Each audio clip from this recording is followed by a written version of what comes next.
Hi dear student, पिछली बार जो है हमने magnetic field due to electric current, ये जो हमारा जो चैप्टर है पेज स्टैंडर्ड का, उस पे हमने एमसीक्यू टाइप के क्वेश्चन लिए हैं डियर स्टूडेंट। 1 मार्क जो क्वेश्चन है उसके आज जो है हम उसके जो क्वेश्चन बैंक जो हमें बोर्ड ने जो प्रोवाइडेड किया है ये चैप्टर के लिए, उसमें से very short answer question 1 mark के क्वेश्चन रहते हैं डियर स्टूडेंट। ओके, तो 8 मार्क के क्वेश्चन आते हैं डियर स्टूडेंट। ये हमें very short answer question 8 mark के रहते हैं और एमसीक्यू टाइप के क्वेश्चन जो होते हैं वो 10 मार्क के होते हैं। तो ऐसे दोनों मिला के 18 मार्क का सेक्शन ये रहता है डियर स्टूडेंट। ओके, तो ये जो 8 मार्क के जो क्वेश्चन रहते हैं डियर स्टूडेंट, ये कंपलसरी रहते हैं, इसमें कोई आपको चॉइस नहीं मिलती, इसमें कोई आपको उसमें अटेम्प्ट एनी 5 अटेम्प्ट ऐसे ऑप्शन नहीं रहता। इसको आपको कंपलसरी क्या करना है, सॉल्व करना है 8 क्वेश्चन को। ओके, तो ये जो क्वेश्चन है इसका स्पेसिफिक आंसर होता है। अगर पूछा गया और आप अगर हाफ पेज अगर उसका आंसर अगर लिख दिया तो उसको कोई वैल्यू नहीं है डियर स्टूडेंट। तो स्पेसिफिक आंसर क्या लिखना है वो आज हम आपको समझाएंगे डियर स्टूडेंट। ओके, तो इसका जो फर्स्ट जो है वो न्यूमेरिकल है, क्वेश्चन की ऑर्डर चेंज हो सकती है डियर स्टूडेंट। तो फर्स्ट जो है वो न्यूमेरिकल है। तो न्यूमेरिकल का जो फर्स्ट जो क्वेश्चन है वो क्या है, calculate the value of a magnetic field at a distance of 2 centimetre from the very long straight wire carrying a current 5 ampere. 1 mark के लिए न्यूमेरिकल है डियर स्टूडेंट। तो उसका जो फॉर्मूला है बहुत सिंपल ऐसा फॉर्मूला है इसका, B equal to mu 0 I upon 2 pi R। B equal to mu 0 I upon 2 pi R।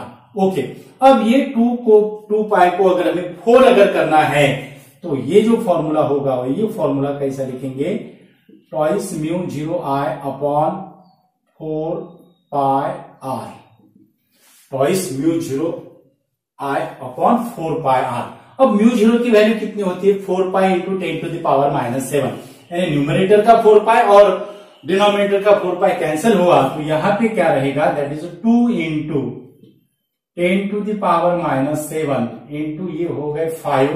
ये कितना हो गए, करंट कितना है 5 है, और R जो दिया हुआ है R कितना दिया हुआ है हमें 2 सेंटीमीटर है, यानी 2 into 10 to the power -2 metre में कितना होगा, -2 होगा। ये 2 कैंसल, उसके बाद ये -2 न्यूमरेटर में जाने के बाद +2 होगा, यानी इसका आंसर कितना होगा 5 into 10 to the power -5, 5 into 10 to the power -5 weber पर मीटर स्क्वायर लिख सकते हो और टेस्ला लिख सकते हो डियर स्टूडेंट।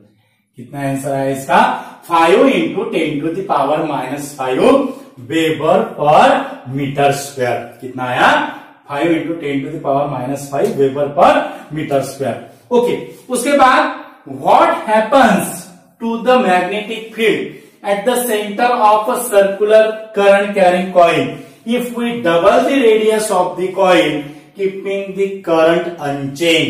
ये जो फॉर्मूला जो होता है dear student, B equal to mu 0 I upon twice R, ये फॉर्मूला है, किसका फॉर्मूला है, ये magnetic field at the centre of circular coil का ये फॉर्मूला है। ओके, तो इसने क्या कहा है, अगर ये करंट अगर हम कांस्टेंट अगर रखते हैं, ओके म्यू 0 तो कांस्टेंट है, तो B का जो रिलेशन होगा वो B का रिलेशन रेडियस के साथ कैसा होगा, इनवर्सली प्रोपोर्शनल रहेगा।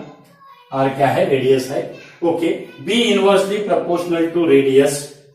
अब यहां पे हमें ये जो है B1 से ओरिजिनल वैल्यू से कितना क्या होगा, कैसा होगा, मैग्नेटिक फील्ड जो है ओरिजिनल वैल्यू से क्या होगा, हाफ होगा, 2 टाइम्स होगा, 4 टाइम्स रहेगा, यानी हमें B2 और B1 का रिलेशन निकालना है। ओके, तो ये जो फॉर्मूला है इसको हम B2 बाय B1 करेंगे, B2 बाय B1 दैट, ये आपको रफ में लिखना है डियर स्टूडेंट, और डायरेक्ट इसका आंसर आपको यहां पे लिखना है। B2 by B1 that is equal to यहां पे रहेगा R1 by R2, B2 by B1 that is equal to R1 by R2। So B2 equal to B1 into R1 by R2। Okay, लेकिन R2 और R1 का relation क्या है, double किया है, R2 equal to 2 times of R1, so R1/R2 कितना होगा 1/2 होगा, means B2 equal to B1/2, B2 equal to B1/2। तो ये आपने रफ में लिखा, इसको आपने रफ में लिखा, और उसके बाद इसका अब आंसर कैसा लिखना है, इसका आंसर कैसा लिखना है। अभी हमें पता चला है कि क्या होगा, जो मैग्नेटिक फील्ड रहेगा वो ओरिजिनल से क्या होगा, हाफ रहेगा। मीन्स इसका आंसर कैसा लिखना है, magnetic field, answer magnetic field at the centre of circular current carrying coil, circular current carrying coil becomes half to its original value, to its original value। ऐसा आपको इसका आंसर लिखना है डियर स्टूडेंट। ओके, उसके बाद जो calculation, जो हमने पहले जो कैलकुलेशन समझा है आपको, उसको आपको रफ में करना है और इसका आंसर ऐसा लिखना है, ठीक है। उसके बाद solenoid of length 50 centimetre, 50 centimetre, और उसकी इनर रेडियस दी हुई है 1 centimetre, and is made up of 500 turns of copper wire for a current of 5 ampere in it. What will be the magnitude of magnetic field inside the solenoid, inside the solenoid. Okay, तो इसका जो answer है, हम इसका answer यहां पे लिखते हैं डियर स्टूडेंट। बहुत नीचे हो जाएगा, आपको दिखेगा नहीं, तो हम इसका आंसर जो है क्वेश्चन 3 का आंसर यहाँ पे आपको सॉल्व करके दिखाते हैं। तो उसका क्या होगा, B इक्वल टू μ0NI, ये ओरिजिनल फॉर्मूला होता है डियर स्टूडेंट। और ये जो स्मॉल n है, ये स्मॉल n क्या होगा, ये स्मॉल n रहेगा number of turns per unit length में, किसमें होगा, number of turns per unit length में। ओके, अब नंबर ऑफ टर्न्स 500 दी है, लेंथ कितनी दी है 15 सेंटीमीटर है, रेडियस का कोई रिलेशन नहीं है मैग्नेटिक फील्ड के साथ, और करंट कितना है 5 एम्पियर है।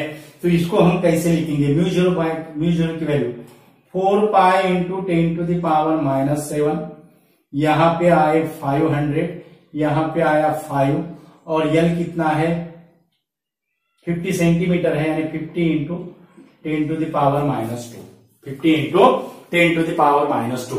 अब ये 50 को अगर हमने 500 में अगर कन्वर्ट अगर किया, 50 इंटू 10 टू द पावर -2 को अगर हमें 500 में अगर कन्वर्ट करना है, तो ये डेसिमल पॉइंट 1 डिजिट क्या होगा, शिफ्ट होगा, यानी 500 इंटू 10 टू द पावर -3 हम लिख सकते हैं। यानी यहां पे इसको हम -3 करेंगे और इसको हम 500 करेंगे। बहुत इजी ऐसा कैलकुलेशन है डियर स्टूडेंट। 500 क्या हो गया, कैंसल होगा।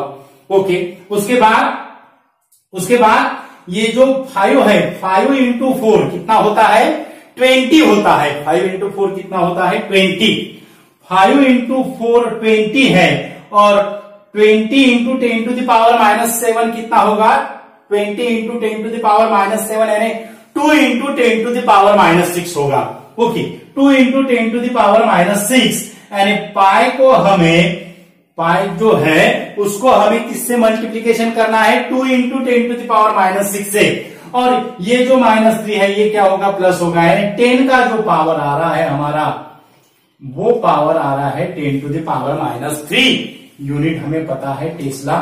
अब 2 इंटू पाई यानी 3.142, तो उसका आंसर कितना होता है dear student, 6.284 into 10 to the power -3 tesla. कितना आंसर आएगा इसका, 6.284 इंटू 10 टू द पावर -3। किसका आंसर, ये न्यूमेरिकल का आंसर कितना आएगा, 6.284 into 10 to the power -3 Tesla.